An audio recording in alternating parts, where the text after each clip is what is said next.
이명박 정부의 4대강 사업에 대한 감사원 감사 결과 4대강에 31조 원의 돈이 들어가는데 편익은 6조 원에 불과한 것으로 조사됐습니다. 당시 주무부처들은 수질 악화 위험성을 알았지만 대통령실 요구에 따라 쉬쉬하기 바빴습니다.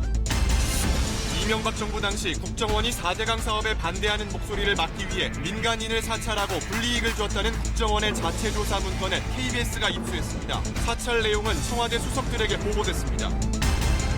나흘째 기내식 공급에 차질을 빚고 있는 아시아나항공에 승객들의 불만이 폭주하고 있습니다. 아시아나 직원들도 익명 채팅방을 만들어 회사의 문제점과 총수일가 비리에 대한 제보를 이어가는 등 분노의 목소리를 내고 있습니다. 금호 아시아나 박삼구 회장이 딸 박세진 씨를 금호 리조트 상무로 입사시켜 논란이 일자 인생 공부, 사회 경영 공부를 시키려고 상무에 앉혔다고 해명했습니다. 낙하산 인사 논란은 더욱 커지고 있습니다. 국회의원들이 매년 80억씩 지출해온 특수활동비 3년치 사용 내역이 공개됐습니다. 240억 원, 1,300건에 이르는 활동비를 사용했지만 어디에 어떻게 썼는지 영수증은 단 한 건도 없었습니다.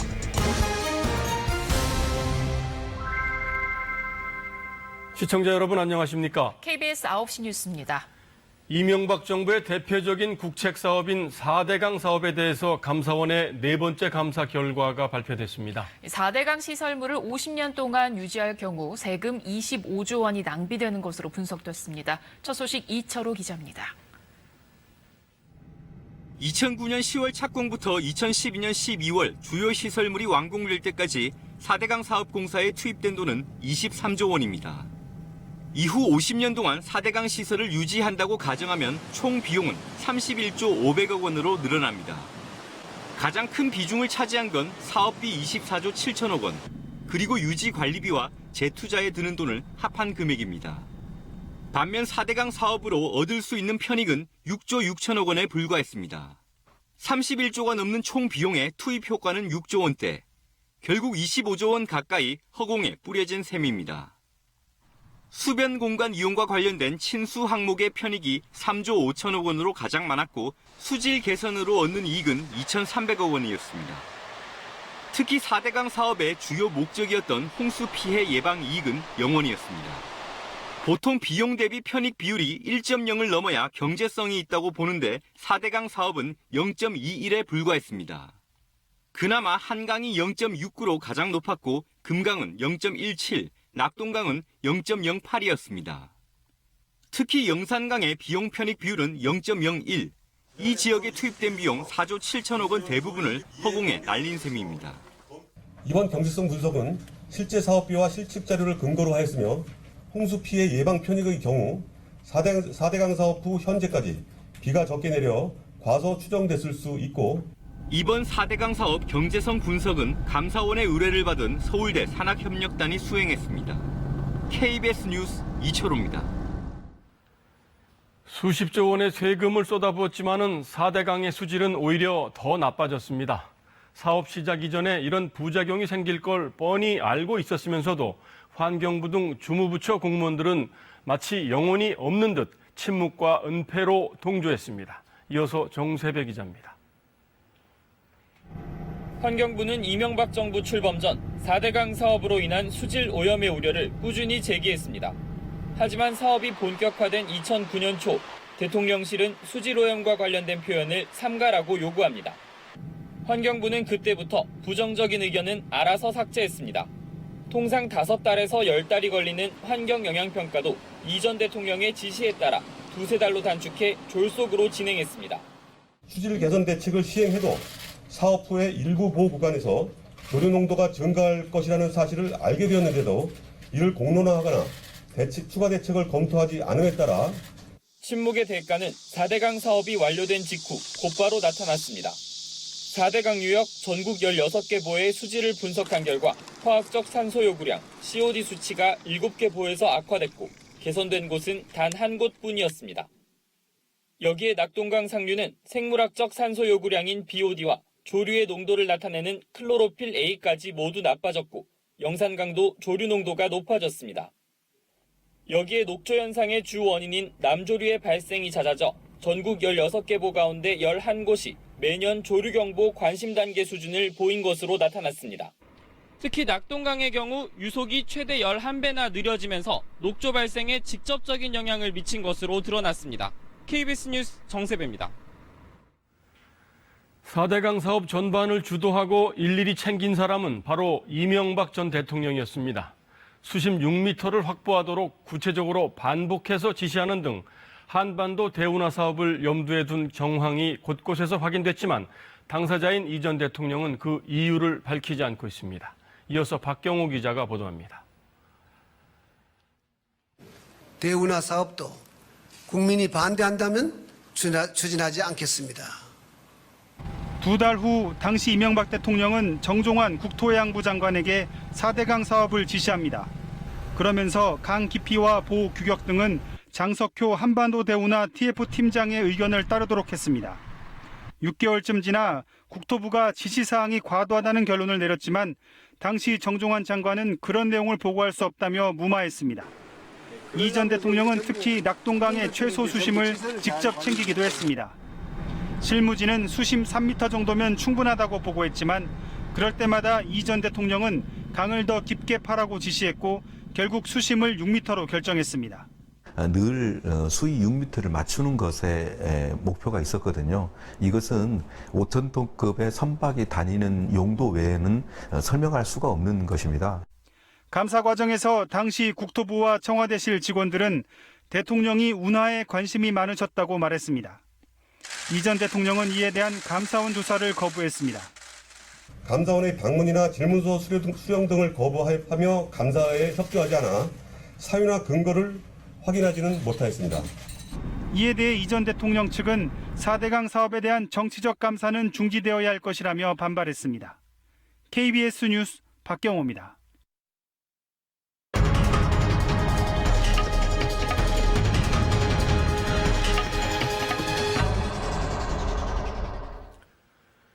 이번 감사원 감사 결과와는 별개로 KBS는 그동안 4대강 사업과 관련된 당시 국정원의 불법 사찰 활동에 대해서 장시간 탐사 보도를 진행해 왔습니다. 그 결과 이명박 정부 국정원이 4대강 사업에 반대하는 사람들을 어떻게 사찰하고 압박해왔는지를 알 수 있는 국정원 내부 문건을 확보했습니다. 당시 국정원의 민간인 사찰 활동은 청와대 수석들을 통해서 대통령에게 일일이 보고됐습니다. 탐사보도부 이재석 기자입니다. 이명박 전 대통령의 수건 사업이었던 4대강 사업. 수질 오염 논란에도 이 전 대통령은 이 사업이 강을 살리는 사업이라고 주장했습니다. 보를 만들었다고 해서 물이 썩느냐? 물이 썩도록 보를 만들지 않습니다, 기본적으로.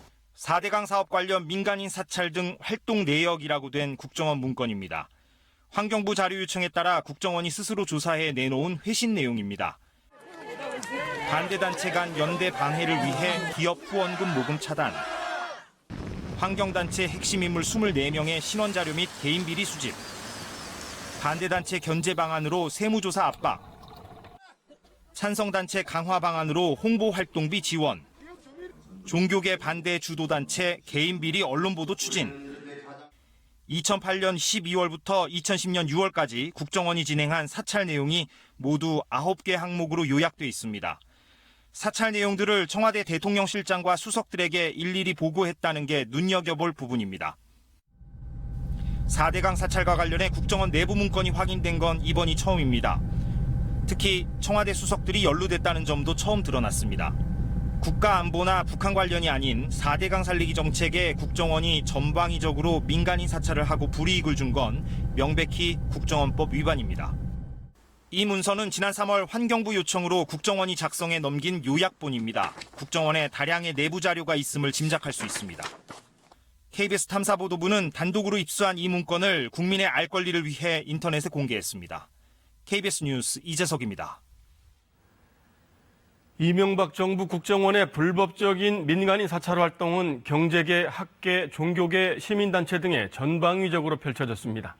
당시 4대강 사업에 반대를 하다가 국정원 사찰의 표적이 됐던 각계 인사들을 일일이 수소문해서 당시 상황을 들어봤습니다. 계속해서 이세중 기자입니다. 한국가스공사 과장인 김영규 씨는 9년 전 사장실에서 뜻밖의 인물을 마주했습니다. 국정원 조정관이었습니다. 딱 지적을 하면서 여기는 지원되면 안 됩니다 하고 얘기를 했습니다. 정확하게. 사장님이 급하게 이 단체에 돈이 나갔는지 확인을 하셨고 그다음에 지원이 안 된 거죠. 시민단체 지원 등 사회공헌 사업을 담당하던 김 과장에게 국정원 직원이 4대강 사업 반대단체의 사업비 지원을 끊으라고 한 겁니다. 사장도 그 자리에 함께 있었습니다. 사장님께 그러면 결제란을 하나 더 만들어 주셔가지고 국정원 사인을 받아줘라. 이게 뭐냐 도대체. 우리 조직에 자존심도 없냐. 이게 말도 안 된다. 그래서 강하게 좀 어필을 했더니 비서실장이 저를 강제로 끌고 나갔죠. 사장실에서. 4대강 사업에 반대하면 돈줄을 끊으라는 국정원의 요구는 사기업도 마찬가지였습니다. 어느 날 이제 후원금을 줄 수가 없으니까 이제 조용하게 이제 만나자고 그러더니만은 국정원 조정관이 직접 자기네 그 사회공헌팀 회의에 참석해가지고 주지 말라고. 한 손으로는 사찰로 압박하고 다른 손으로는 돈으로 회유했습니다. 정부 입맛에 맞게 4대강 관련 용역을 수행할 것을 제안하기도 했습니다. 환경단체한테 4대강을 찬성하라 그러면은 그게 말이 되냐고. 결과를 미리 정해놓고 프로젝트를 한다는 것은 적절치 않다. 그래서 거절했습니다. 4대강 사업 반대에 앞장선 교수에게 국정원 직원이 수시로 연락하며 압박했습니다. 너 앞으로 똑바로 해. 똑바로 안 하면 재미없어. 이런 신호라고 느껴졌어요. 그러면서 이제 다시 또 전화를 했더라고요. 그러면서 오늘은 그냥 못 만나고 가는데 앞으로 좀 잘 지내면 좋겠다고. 종교계도 국정원의 감시망을 피하지 못했습니다. 그래서 저보고 따로 인사를 하겠다 그러면서 명함을 주고 국정원에서 왔다 그러는 바람에 직원들이 조금 긴장하고. 대통령에 카류된 정보기관. 4대강 사업에 반대한 국민들은 불법 사찰과 협박의 표적이 되는 악몽을 겪어야 했습니다. KBS 뉴스 이세중입니다. 국정원 내부 문건을 보면 불법 사찰 활동의 결과물들은 국정원 보고서 형식으로 청와대 수석들에게 전달됐습니다. 문건 속에 지명된 인물들을 찾아가서 당시 상황을 물어봤더니 대부분 사실을 부인하거나 잘 모른다고 답변했습니다. 계속해서 최준혁 기자입니다. 4대강 반대단체 간 연대 방해를 위해 대응 전략을 짜고 환경단체 핵심 인물의 개인 비리를 수집한다.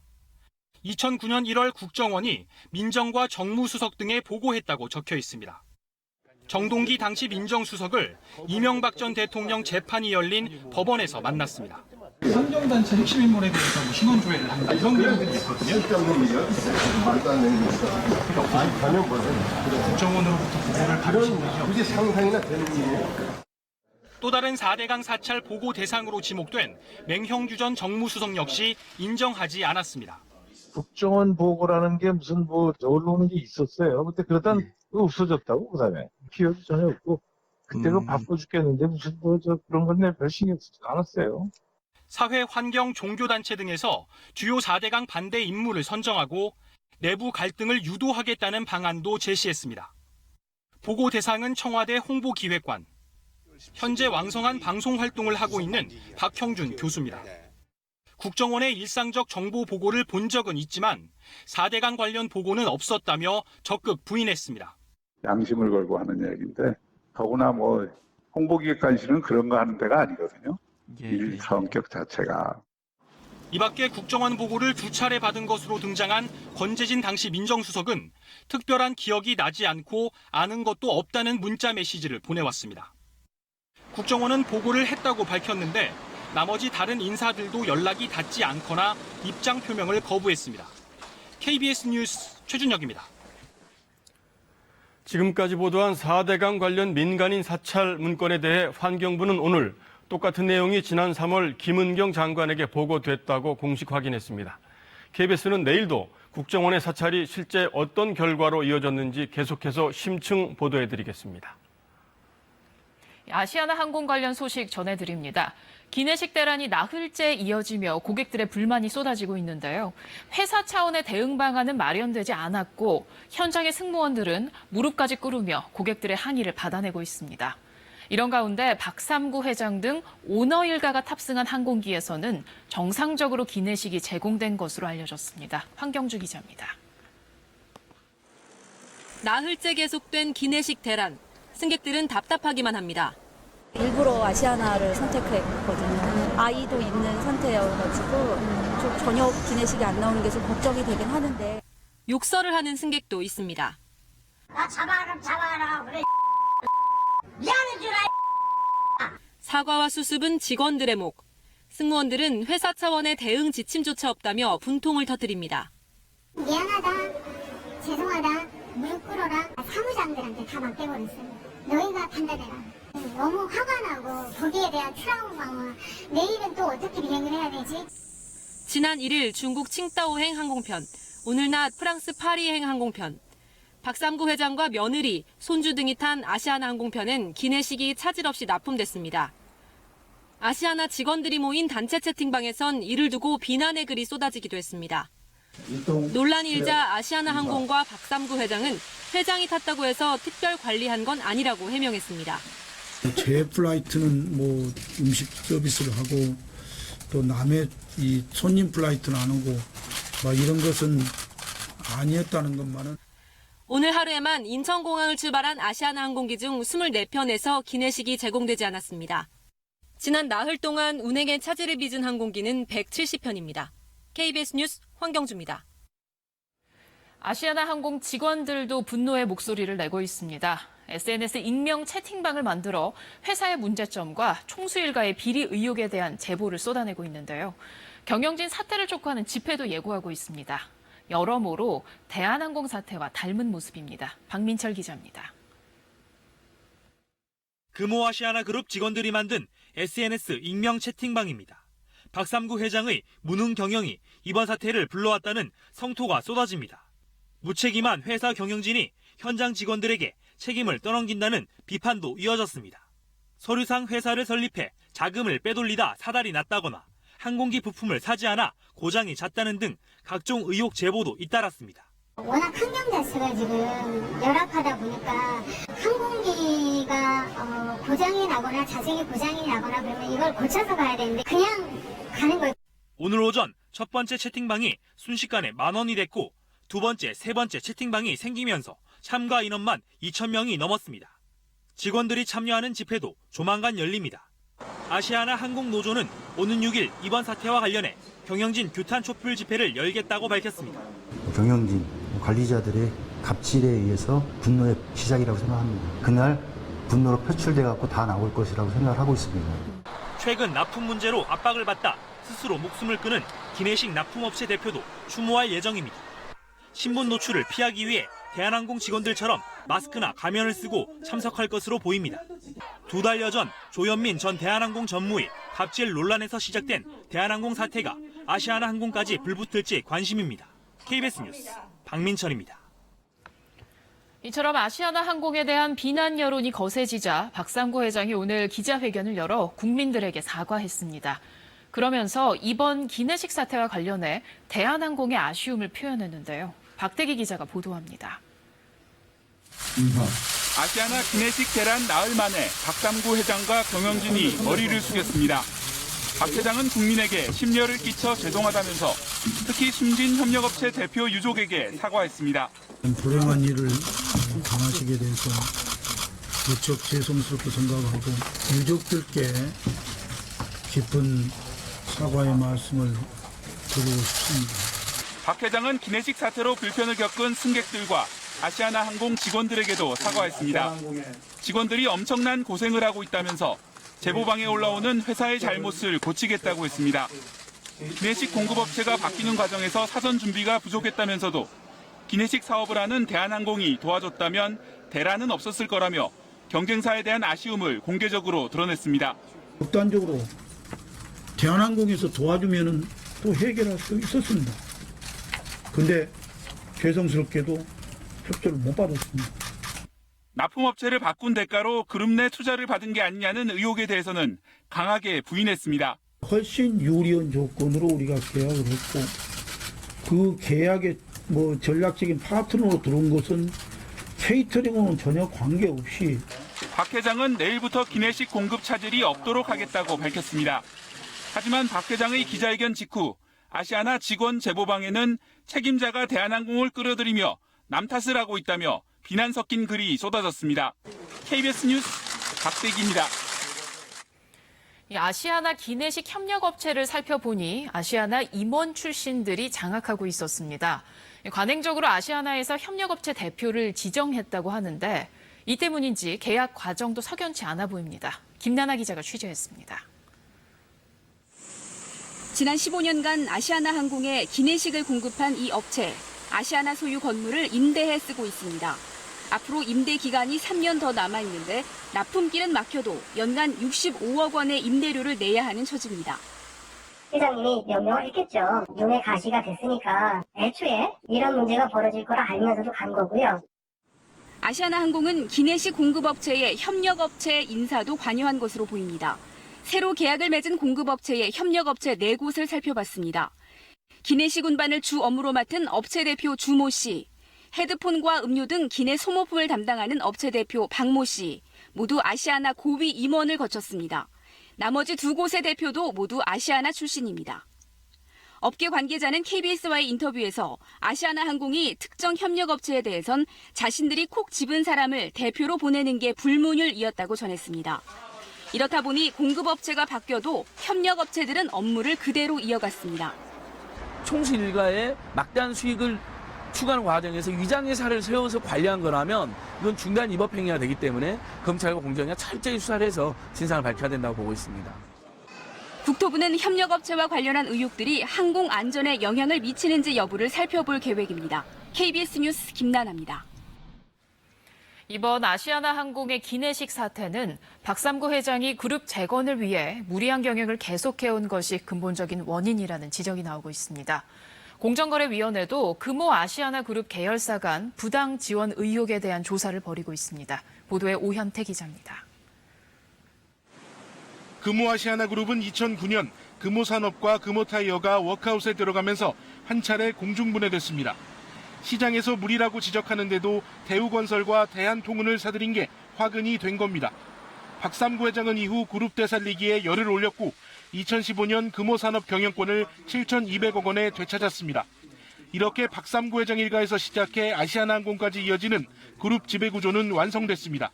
10년 넘게 무리한 경영이 이어지는 과정에서 그룹 매출의 67%를 올리는 아시아나항공은 그룹의 핵심 돈줄이었습니다. 대우건설과 대한통운 인수전 때 8,200억 원을 댔고 차입금은 계속 늘어났습니다. 아시아나항공의 부채 비율은 현재 700%가 넘는데 내년부터 새로운 회계 기준이 적용되면 1000%를 넘을 거라는 전망도 나옵니다. 실제로 그룹 재건 과정에서 에어부산 등 아시아나항공의 자회사 6곳 등이 사실상 지주회사 격인 금호고 속에 970억 원을 부당하게 지원했다는 의혹이 제기됐습니다.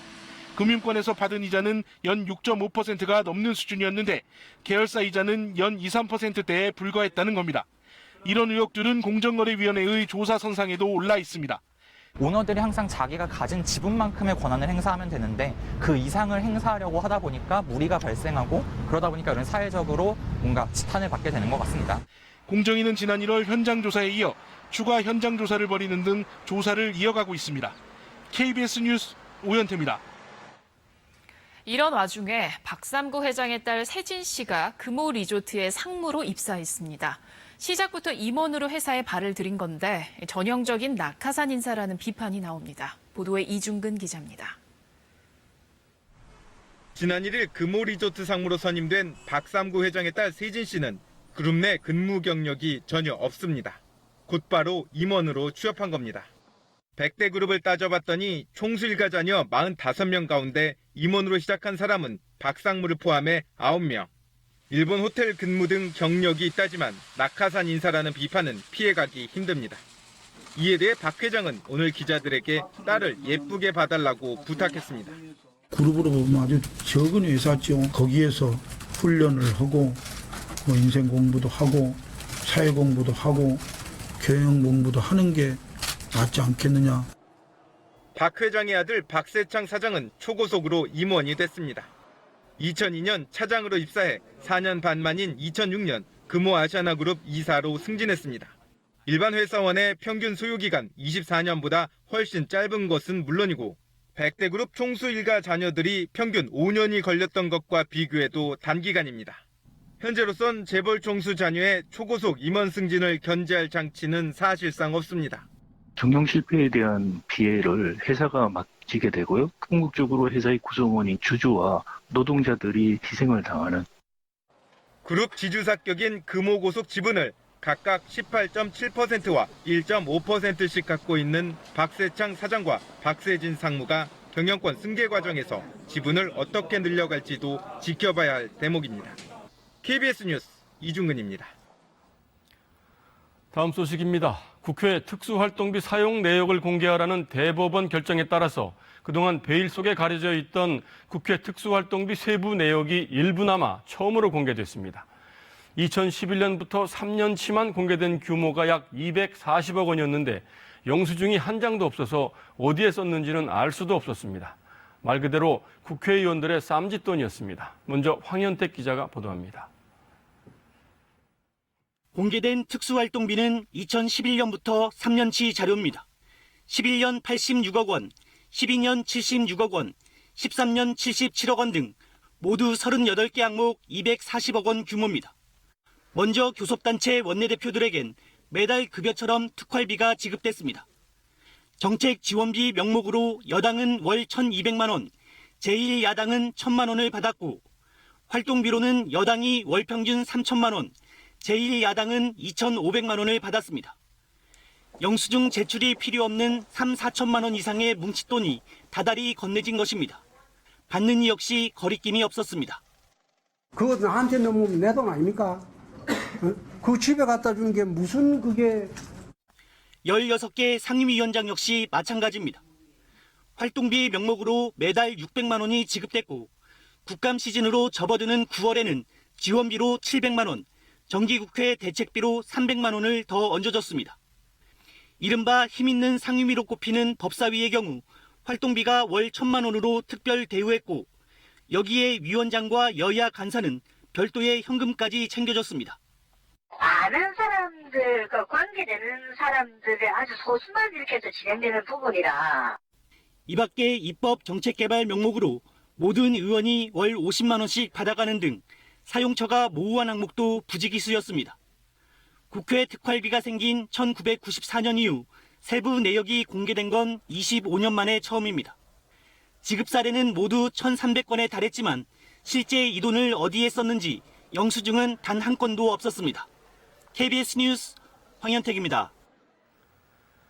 특수활동비는 말 그대로 정보기관이나 수사기관이 고도의 기밀 유지가 필요한 특별한 활동에 쓰는 돈입니다.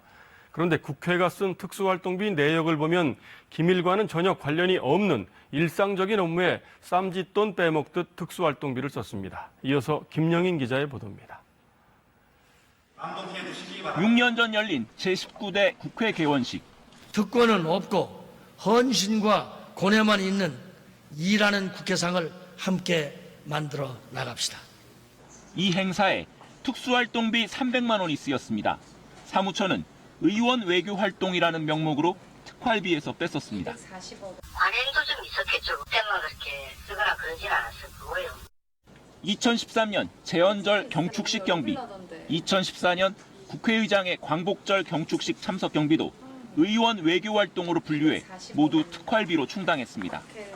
국회의원들의 외국 방문이나 국제회의 개최 등에 들어간 특활비는 공개된 3년 동안에만 18억 원이 넘었습니다. 의원 외교 활동이라 하면 의원 외교만 포함하는 게 아니라 정확히 이제 의원 외교 활동 및 뭐 의정 활동 등 이런 걸 포함하는 용어인데 이제 단순히 줄여놓은 거고. 의원뿐 아니라 국회 사무처 공무원들도 의정활동 지원비라는 명목으로 매달 300에서 500만 원을 수령해간 사실도 드러났습니다. 실제로 어떤 필요성이 있는지, 어떤 명목으로 나간 건지, 실제로 어떻게 집행 이런 것들은 아직은 저희가 밝힐 수도 없고.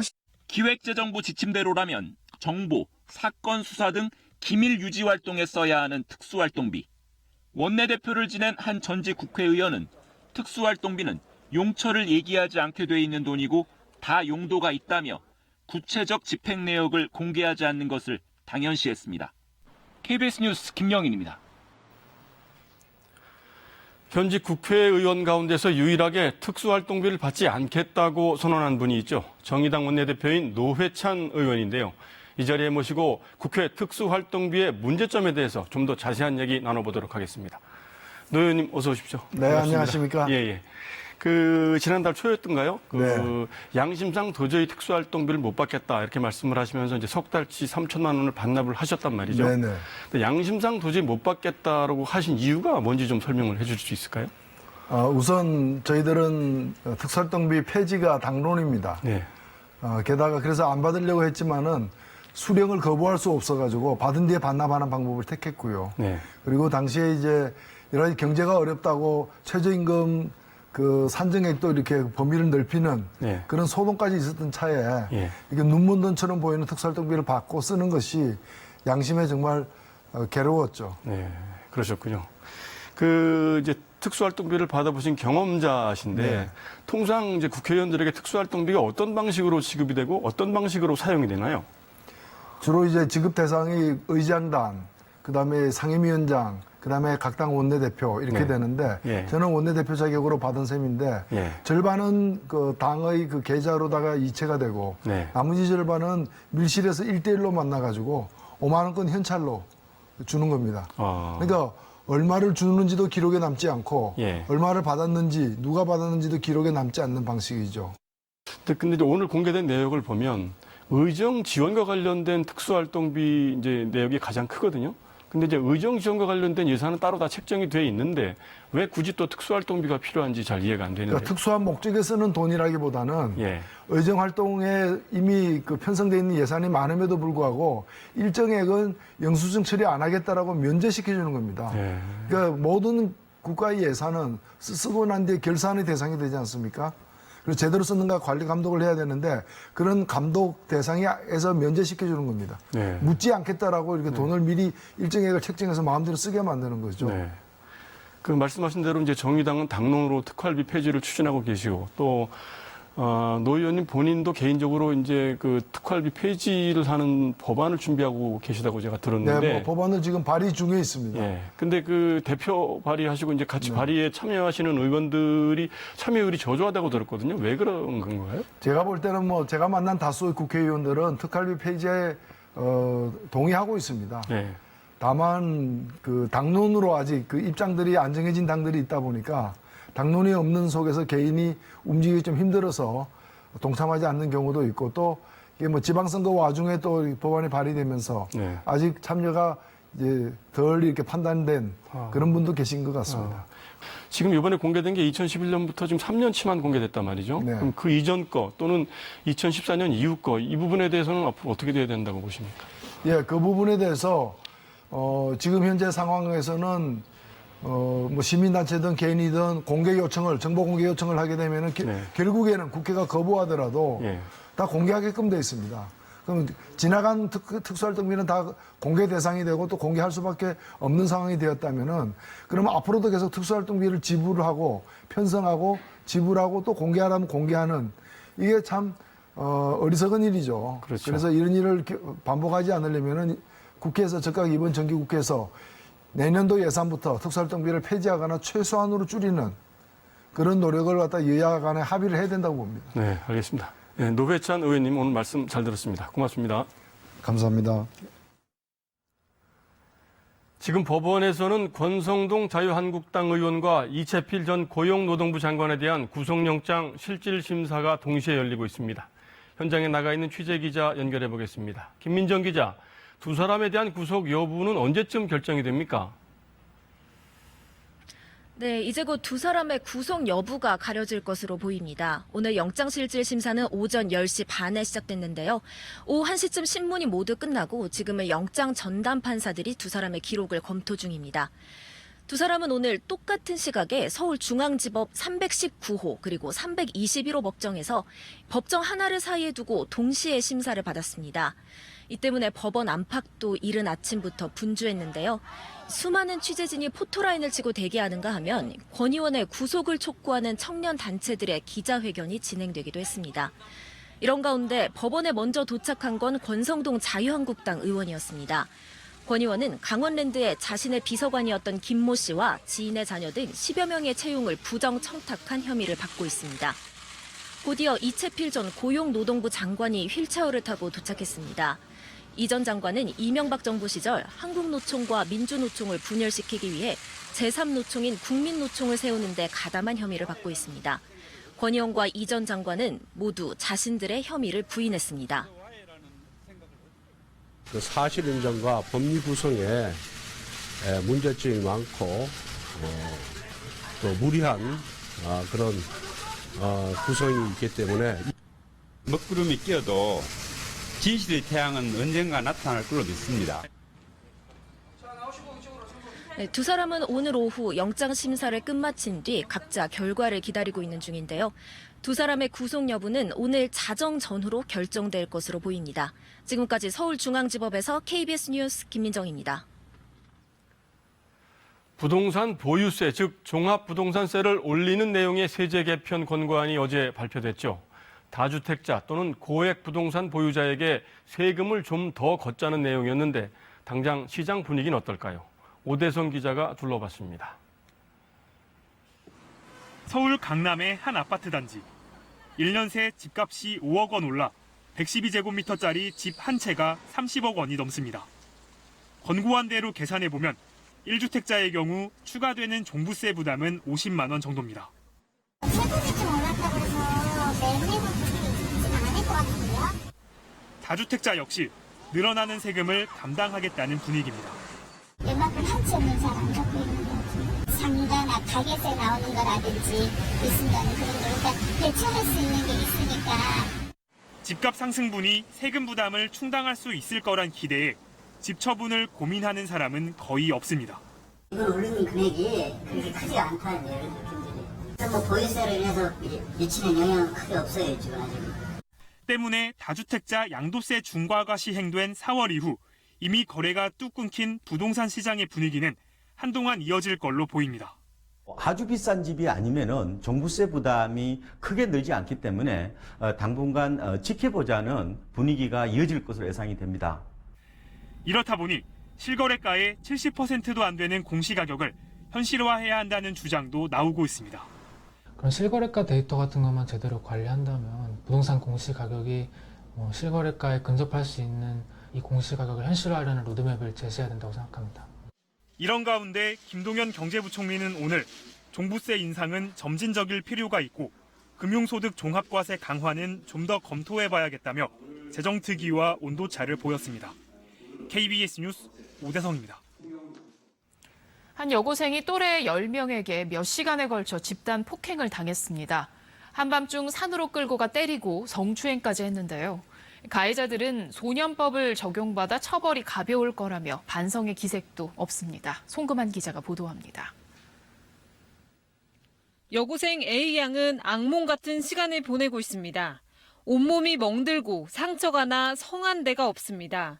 말도 안 하고 물어보면 눈만 흘리고 막 그랬어. 진짜 못 보겠어. 가슴에 막 멍들고. 평소 알고 지냈던 15살 박모양 등 중고생들은 A양의 노래방으로 불렀습니다. 이들은 A양 무릎을 꿇게 한 뒤 무차별 폭행했습니다. 때리면서 음악을 그냥 크게 틀어놓고 들을까 봐. 시간치면서 막 애들이 이렇게 감싸고 막 이렇게 데려 나왔대. 밤이 되자 이들 10명은 A양을 산으로 데려가 몇 시간 동안 폭행하고 성추행까지 했다고 경찰은 밝혔습니다. 피해자는 옷을 벗은 상태라 도망갈 수도 없었고 그 순간만큼은 죽고 싶고 살고 싶지 않았다고 털어놨습니다. 대소변도 도움을 받아야 하는 피해 학생은 극심한 정신적 고통을 호소하고 있습니다. 피해자 측은 가해 학생들이 뉘우치는 모습도 보이지 않고 있다고 말합니다. 나는 들어가면 금방 나올 거야. 이런 생각을 갖고 있더라고요. 저 우울증 있어요. 그리고 하면서 청소년 들어가면요 얼마 안 사고 나와요. 막 그래. 만 19세 미만은 형사처분을 받게 되더라도 현행 소녀법에 따라 감형할 수 있습니다. 특히 가해자 가운데 한 명은 만 14세 미만으로 형사처벌 대상 자체가 아닙니다. 피해자 가족들은 심각한 청소년 범죄를 막기 위해 소년법을 개정해야 한다는 청와대 청원글을 올렸습니다. KBS 뉴스 송금환입니다. 부산의 양식 광어에서 기준치 이상의 수은이 검출됐다는 소식 어제 전해드렸는데요. 수산업계는 소비자들의 불안감이 커져 수산물 소비가 위축될까 우려하고 있습니다. 해양수산부는 수은 검출 원인 조사에 속도를 내고 있습니다. 보도에 김계혜 기자입니다. 부산 최대 규모 어시장인 자갈치 시장. 300여 개 점포 가운데 기준치 이상의 수온이 검출된 기장군 양식장에서 광어를 공급받는 곳은 없습니다. 부산에서 양식되는 광어는 전국 양식량의 0.5%에 불과합니다. 하지만 상인들은 혹여 수온 검출 소식을 접한 소비자들의 발길이 줄지 않을까 우려하고 있습니다. 광어뿐만 아니고 일단 수산물 쪽에 문제가 있다면 소비자들은 아마 여러 수산물 좀 피하지 않을까, 그래서 많이 걱정이 됩니다. 해양수산부가 수산물 품질관리원 등의 해당 양식장 3곳의 광어 전수조사를 의뢰한 결과 어린 광어와 중간 크기 광어에서는 기준치 이상의 수온이 검출되지 않았고 다자란 광어에서만 검출됐습니다. 배합 사료로 치어를 키우다 점차 작은 생선이나 어류 내장을 갈아 만든 사료를 먹이는데 이 과정에서 수온이 축적됐을 가능성이 있는 것으로 추정됩니다. 배합 사료는 절대 컨트롤이 되는 거예요. 근데 생선 가공하고 남은 것들을 또 사용하기도 하고 이런 데서 문제가 생기는 거예요. 사료 외에도 양식장 수질 오염 여부와 첨가물 등에 대해서도 조사가 이뤄지고 있습니다. 해양수산부는 수산물에 대한 불안감이 커지는 것을 막기 위해 가급적 빨리 조사 결과를 발표하겠다고 밝혔습니다. KBS 뉴스 김계입니다. 간추린 뉴스입니다. 오늘 오후 평양 유경 정주영 체육관에서 남북통일 농구대회 혼합 경기가 열렸습니다. 15년 만에 열린 남북 농구 경기에 북측에서는 최휘 노동당 부위원장과 리선권 조국 평화통일위원장 등이 참석했고 관심을 모았던 김정은 위원장은 참석하지 않았습니다. 우리나라 외환 보유액이 지난달 말 기준 4,003억 달러로 사상 처음 4천억 달러를 넘었습니다. IMF 구제금융을 신청했던 1997년 39억 달러에 불과했던 우리나라 외환 보유액은 21년 만에 100배 이상 증가한 것으로 최근의 경상수지 흑자 행진과 외화 자산 운용 수익 증가 등이 배경으로 꼽혔습니다.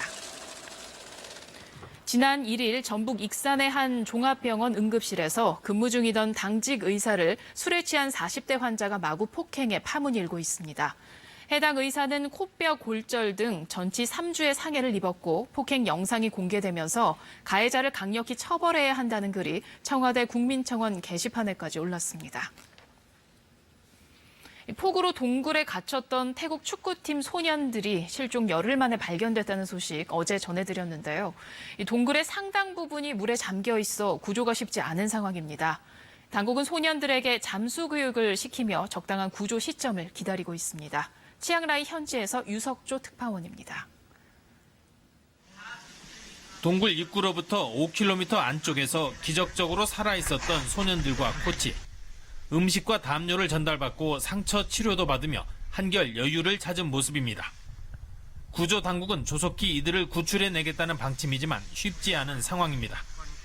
빠져나오는 길에 2.5km 정도가 물에 잠겨 있는데 소년들은 잠수는커녕 수영도 못하기 때문입니다. 이에 따라 구조 당국은 생존자들에게 마스크 착용법과 숨쉬는 법 등 잠수 교육을 시키기로 했습니다.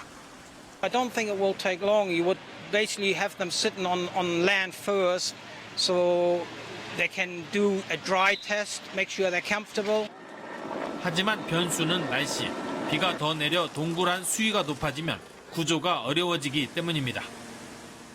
동굴 앞에서는 이렇게 고압 펌프로 동굴 안의 고인물을 밖으로 빼내고 있습니다. 동굴 안 수위를 낮춰서 최대한 구조에 적합한 환경을 만들기 위해서입니다. 소년들이 다니던 학교에서는 생존이 확인됐지만 아직 돌아오지 못하고 있는 친구들의 조속한 구조를 기원하는 기도회가 열렸습니다. รีบๆออกมานะคะทุกคนรออยู่อยากให้ออกมาเร็วๆมาหาพ่อแม่ก็รออยู่สงสารพ่อแม่ค่ะ 우리 정부도 태국 구조대에 담요 등 구호 물품을 제공하는 한편 태국 측의 요청이 있을 경우 해경 전문 잠수사를 지원할 방침입니다. 치앙라이에서 KBS 뉴스 유석주입니다.